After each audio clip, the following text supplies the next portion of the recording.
March is Multiple Myeloma Awareness Month, and I've been saying that I was going to do this video for a long time. In fact, I was going to do it last March and just never did. I've been putting it off.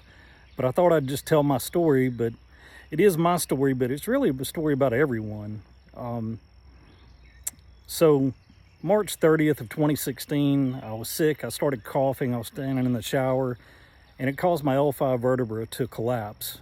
I had been in pain for a long time. I thought it was old injuries coming back to haunt me, from riding motocross bikes and things when I was young and just being hard on my body. And I'm not as young anymore. So anyway, that's actually what led to my diagnosis of multiple myeloma, and found out the reason I'd been in so much pain is that I ended up finding out I had fractures in basically every vertebra. I had clusters of fractures like spider webs through my ribs and sternum. For about 6 months before I found this out, one of my ribs on the left side would just randomly pop out of place, and I'd have to take my hand and shove it back into place. By the time I was diagnosed, it was so bad that I actually had to hold my ribs steady every time I rolled over in the bed or tried to get out of a chair. Otherwise, they would move around and pop out of place. I had lesions, like holes in my bones, all over my body. And they told my wife that my skull looked like Swiss cheese and it had so many holes in it. And, the largest lesion was actually in my ribs. It was about the size of an egg. I think if I remember right, about 60% of the cells in my bone marrow were cancerous, which I've seen people that had way worse than that. And anyway, I was very fortunate that I had a doctor that did a vertebroplasty and repaired my L5 vertebra to get me to what I think is one of the best treatment centers in the world, which is UAMS in Little Rock, Arkansas. It's one of the leading facilities in the world for doing this and for treating multiple myeloma. And we're very fortunate in the U.S. that we have so many amazing treatment facilities that are just leaders in treatment for multiple myeloma. But anyway, went through tandem stem cell transplants, and those are rough. Before that, I actually did 2 rounds of what they call VDT PACE. Lost all my hair with both of them. They gave me so many steroids that I gained 16 pounds in 2 days, and water weight. I looked like a freak of nature. Looked like somebody had shoved an air hose up in me, if you know what I mean. But anyway, after those, I did back-to-back stem cell transplants, and they were tough. They really, like most things in life, we make things up in our mind about how horrible it's going to be, and it was bad, but it wasn't nearly as bad as I'd made it out in my mind. And then did another round of treatments after that, and they told me I was in remission. It took about a year to get me in remission, and then I did 3 years of maintenance treatments. But it's been hard, to say the least. For those of you not aware of multiple myeloma, it's a little less than 2% of all cancer diagnosis each year.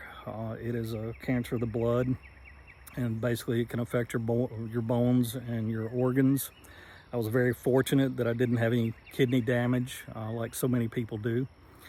So, it's I look healthy, but there's a lot of stuff going on the inside, and on top of the vertebroplasty that repaired my L5 vertebra, I had 3 kyphoplasty and to repair 3 more vertebra. Once again, very lucky. I mean, I know so many people that have lost 2 to 3 inches or even more in height because of multiple myeloma. They've had to have rods put in their backs and things of that nature. So it's a tough disease, and they call it an incurable cancer. It's usually treatable with the right medical team. If you do ever run across anybody that has been diagnosed with multiple myeloma, please tell them to seek a specialist. Local oncology is not prepared to treat this one for the most part. Some of them say they can, but I will tell you that, I got really involved in patient advocacy after all this, and I've talked to people from all over the world, and I talk to those that are treated at specialty centers by doctors that specialize in multiple myeloma, and their experience is way different than those that just go to a general oncologist. And I'm not putting those general oncologists down. I have to have one myself for my local treatments, but they just don't see nearly as many cases of multiple myeloma as somebody that specializes in it and deals with it daily. You know, a lot of them will see more people in one day with multiple myeloma than a general oncologist will see in a year. So, you know, it's just very, very important. I'll tell you, as hard as this has been, and this is why I say it's a story about all of us, as hard as this has been, I wouldn't change it. You know, after I got diagnosed, I quickly learned that I could help other people that got diagnosed with this. And when you get diagnosed with something rare like this, you feel like you're alone. And that's one of the biggest problems is most people never heard of it. They don't know anybody with it. And you just feel alone. You don't know what the treatments look like. You don't know anything. And it's just so overwhelming. And we had some things happen, and I won't go into it right now. If you want me to go into it, I'll make some more videos and explain it in detail. But because of that, I got really involved in patient advocacy because I knew I could help other people that were going through this and maybe relieve some of that worry. So in 2017, I was asked to speak at a live event in Little Rock, Arkansas at UAMS, and you know, they had all their specialists on stage, and they wanted somebody to speak from the patient's perspective, and they asked me to do it. And that led to me being a patient ambassador for a pharmaceutical company. They'd send me around the country to share my story with people, and it was just such an amazing experience that, you know, I really enjoyed it, and I saw a lot of people being helped from it. And you know, just when you get a diagnosis like this, you feel helpless a lot of times, and you wonder what the quality of life's going to be. And I was able to share with them that, you know, that I have a very, very good quality of life. And you know, I've got multiple businesses. Some of them I've actually started since my diagnosis. Gotten into patient advocacy. I've gotten to, you know, see my kids getting married and have their own families. I mean, I was diagnosed in 2016. It's right now March 2025. And I've gotten to see my grandkids growing up. And, you know, I say growing up. Yesterday was my grandson's 9th birthday, and today was my granddaughter's 3rd birthday. So, you know, it's days like this that it just really kind of brings home how fortunate I am. And you know, I do all my hobbies and do all the things that I did before. I may do them a little bit differently, and because you know, my body's not what it used to be.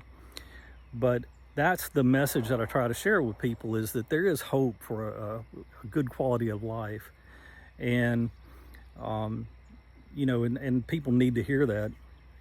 But during COVID, all that got shut down, and I really missed it, honestly.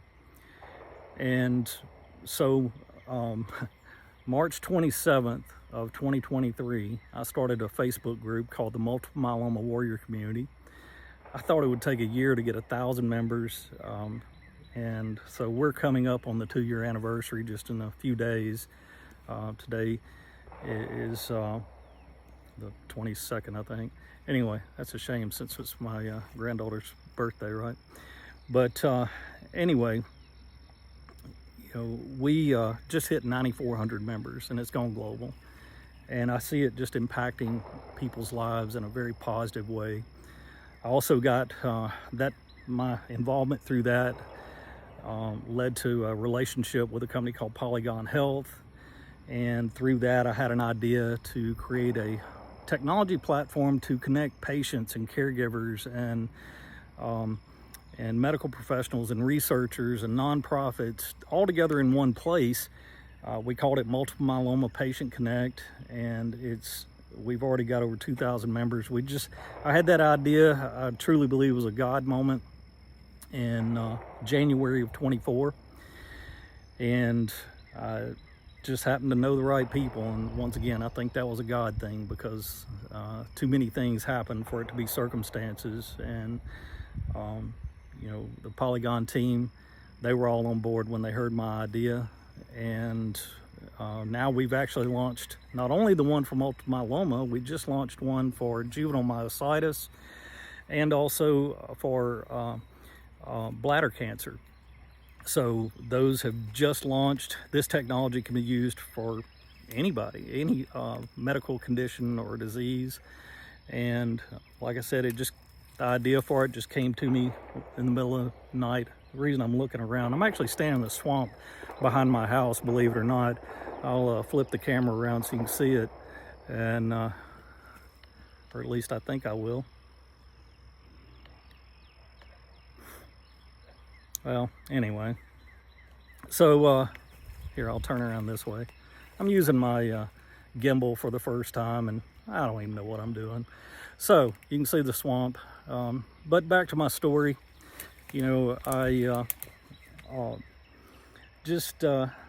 It's been such a tremendous blessing to be able to help so many other people, and I get thank yous all the time for what I do, and honestly, it's kind of selfish, because when I see good coming out of this bad situation, it makes it a whole lot easier on me.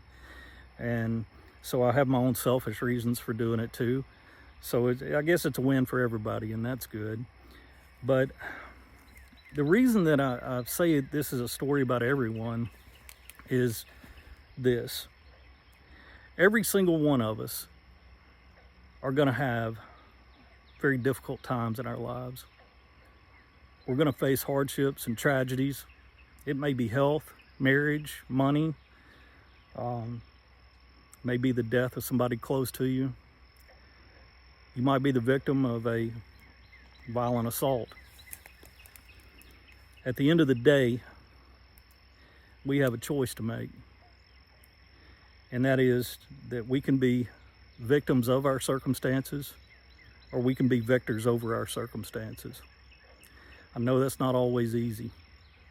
I don't know what it's like to be the victim of a violent assault. I don't know what it's like to have the death of a child. I do know what it's like to have multiple myeloma. I know what it's like to wake up every day knowing that you have an incurable cancer. I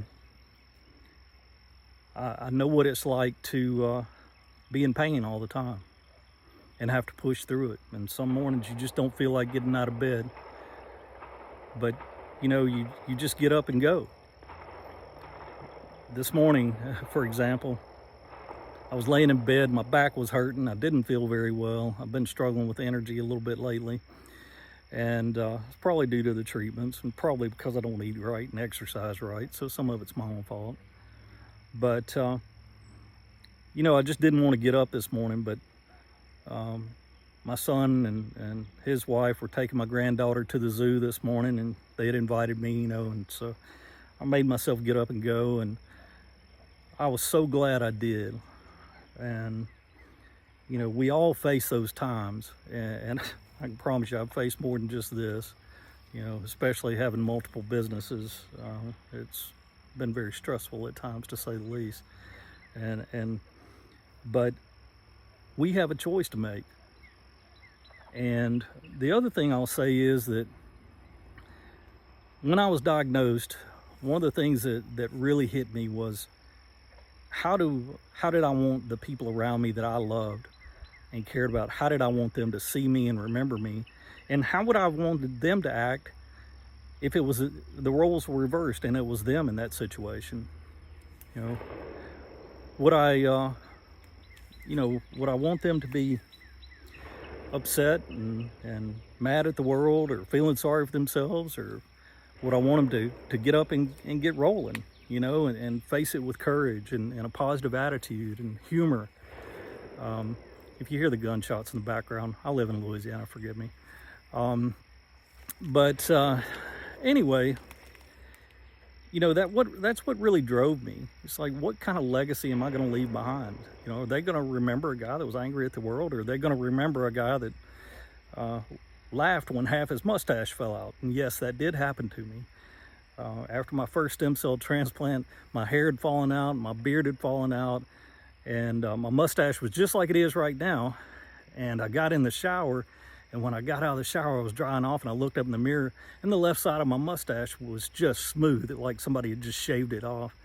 And anyway, the right side was just like it is now, and I'm scrubbing and pulling on it, and it wouldn't come out, so I thought it was funny, and I took a picture of it and put it on Facebook, and then I walked around the house like that for 3 days, and my wife finally said it was getting a little weird, so I had to shave it off. But, you know, that's the kind of person that I really wanted my family to remember.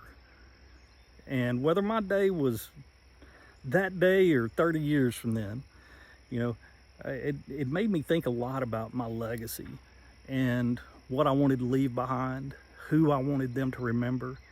And I'll tell you, as hard as it's been, I wouldn't change it. One of the best things that happened to me was the realization of how truly blessed I am. And I'd never really thanked God for that. It made me slow down. I've always been a type A and you know, nice guy and fun and joking around, but pretty bad temper and kind of like a light switch. And even when I didn't lose my temper and I just swallowed it, everybody knew that I had the potential to go off at any moment. So I'm not that guy anymore. My kids will be the first to tell you, it's like, you know, Dad's pretty chilled out compared to what he used to be. And you know, my kids, I say kids, they're adults now, and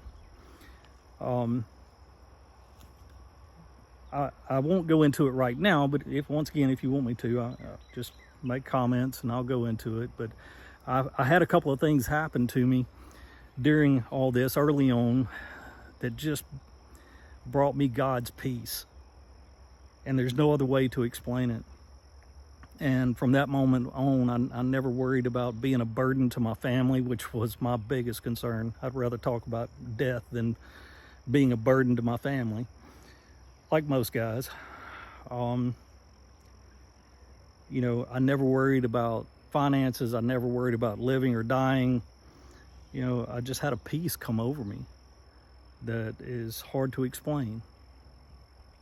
I'm more kind now. I'm more appreciative of my family and just all the blessings in my life. And I'm a lot more forgiving also, you know, a lot less judgmental of people. So, you know, through all of this, if I could go back in time and change it, and where I didn't have cancer, and, you know, but I went back to who I was before. Not that I was a bad person before, but, you know, I wouldn't do it. I wouldn't do it. You know, I've prayed for many years that God would use me to be a blessing to other people. And I didn't know it was going to take cancer to do that, but whatever. And, you know, He's doing that. And it's not anything that I'm doing. He's just giving me these opportunities. And I'm so thankful for that. And I've had this saying for a long time, even before the cancer, that is that the day that they put me in the ground and throw dirt on me, if one person can say I've had a positive influence on their life, I've had a successful life. If more than one person can say that, I've been tremendously successful. And I think that's a good way to live. You know, let's try to make the world a little bit better place, regardless of what happens to us. So that's about it. If you want to hear more, let me know in the comments, and you know, I'll make some more videos. So I'm finally starting to get used to making these videos. So this is kind of new territory for me, really. So anyway, I appreciate you watching if you're still hanging in there. And if you have multiple myeloma, check out the Multiple Myeloma Warrior community on Facebook. And, you know, make sure you answer the questions, because otherwise we're not letting you in. You know, if you know of somebody with multiple myeloma, please pass this on. And, you know, don't believe Dr. Google about multiple myeloma. Dr. Google needs some malpractice insurance, because the things it says is not right. And, you know, when I was diagnosed, I think it said I had a 5-year life expectancy. Now I think it says 10, but I know people that have had it for 30 years plus. So, you know, with the right treatments and the right medical team, the outcome can be very good, and so can the quality of life. So anyway, I thank you for listening to this, and I just encourage you to have a positive attitude. You know, when things look dark, look for that little speck of light. Just look for one thing that you can be thankful for. And I call it, you know, looking for that speck of light in all the darkness, and you just focus on it like a lifeline. When you focus on the light, the darkness doesn't seem quite so dark. Have a blessed day. Bye.